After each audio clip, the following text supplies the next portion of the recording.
Hello. So the first question is just telling us about the manifesto.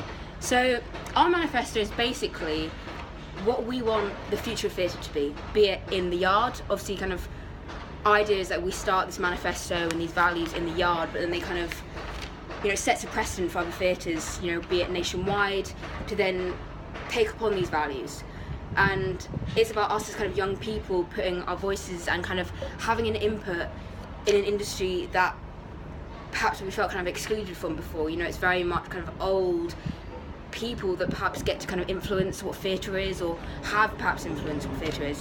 So that's what we the committee are. And kind of more specifically about the manifesto, we kind of, for us the manifesto is all about kind of inclusivity, about promoting kind of, being kind of proactive in promoting diversity within theatre, about being able to get kind of voices that, new artists on stage, people that perhaps wouldn't have had the opportunity to go and perform, getting them on stage. And I feel like that is what the yard is about, but this manifesto is kind of just an extension of that. It's just us getting on stage and kind of declaring, this is what we're going to do. And kind of getting people really interesting people, queer people of colour, people that perhaps wouldn't have had the opportunity to be on stage and amplify these kind of silenced kind of voices and provide them like a platform. And again, I feel like the yard are doing that, but it's just us kind of declaring this, and I feel like that's what the manifesto is about. We also have one point in the manifesto about kind of price not being a barrier to joining in a conversation, because the manifesto is all about kind of theatre being a conversation, and that it isn't this one-way lecture. You sit in an auditorium, you watch a performance, boom, you clap, that's it. It's about kind of opening up a dialogue between people and kind of controversial issues. And so that's kind of our manifesto, if that makes sense. And how is the committee different to other young people's theatre groups? I feel like we're different because, one, I suppose a lot of other young theatre groups, perhaps people felt kind of pressured, or they were there to act and be really serious, and this is what they're doing. They're putting on a performance and they're acting and playing. But with us, we all, one, kind of volunteered to be a part of this. We two, we're not getting up on Thursday and doing this massive, really serious performance. We're not doing a play. We're kind of trying to say what future plays should be about, and what kind of future plays, we're talking about, not just kind of doing modern adaptations of, old kind of Shakespearean plays like Macbeth, which, are really good, but we want to put new artists, new material on stage, and that's kind of what our theatre group perhaps promotes over the other ones. Of course, as well, there's kind of the obvious one that, we're very, very different individuals. We have, a person from like South Asia. I'm British. We have a person who's Ghanaian. We're all kind of coming together from these very different cultures, these very different upbringings, to create something that's, that kind of unifies us. And I think that really makes, it's powerful. And I suppose perhaps you do have that in other theatre groups, but perhaps not to the extent that you do have. All kind of the manifesto is about getting more people in theatre and more people from different backgrounds, and I feel like we as the committee kind of embody that. We ourselves are kind of a manifestation of the manifesto, if that makes sense. So who are your inspirations for making theatre? So I kind of consulted the group, and one person said very different answers. One person went for like kind of who answer and said John Boyega, who's kind of this up-and-coming artist. I recently saw him in Wojciech.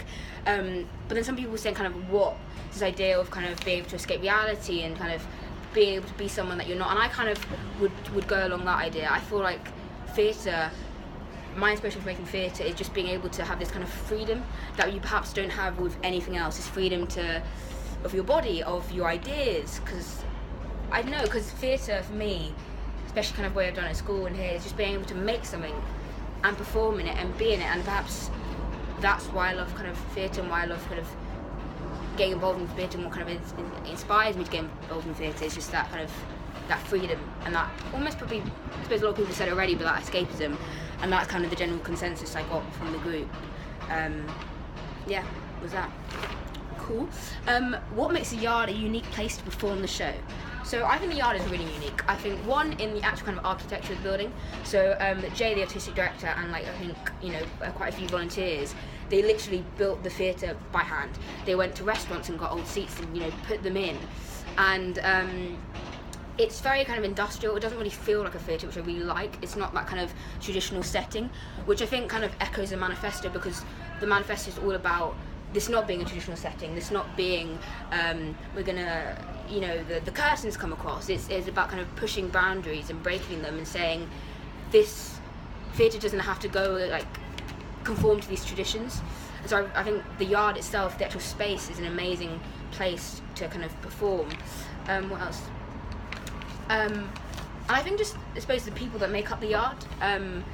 Again, I talked about this before, but they're very, very kind of interested in putting a new voice on stage. Why they've actually kind of created this committee is because of that. And so I think, yeah, it's a very kind of unique place. It's a place that favours new voices, a place that favours kind of breaking conventions and not really going with the norms. You know, they have a project called First Drafts where they put new artists on stage, and I think it's a really, really unique place. And yeah. What are your favourite London haunts? To watch a show, to eat, to relax, to get cultured? Well, I love going to the theatre. Or funny enough, I never heard about the yard before coming to the committee. So, you know, I like going to the Old Vic, personal favourite of mine. I suppose eating, that's everyone's favourite. I do like a good going out and eating. What else do I like? Ooh, this is hard. I like going to museums, but that's a bit weird. But I suppose it's not. It's a bit, yeah, I like kind of go to kind of exhibitions. I recently went to one on like kind of Egyptian history, which I found really interesting. So I like, I suppose, kind of educating myself, but then just going to eat dinner and have kind of relax. That's an answer. But yeah, I love theatre. That's probably a given this conversation. But yeah, yeah, I think that's it.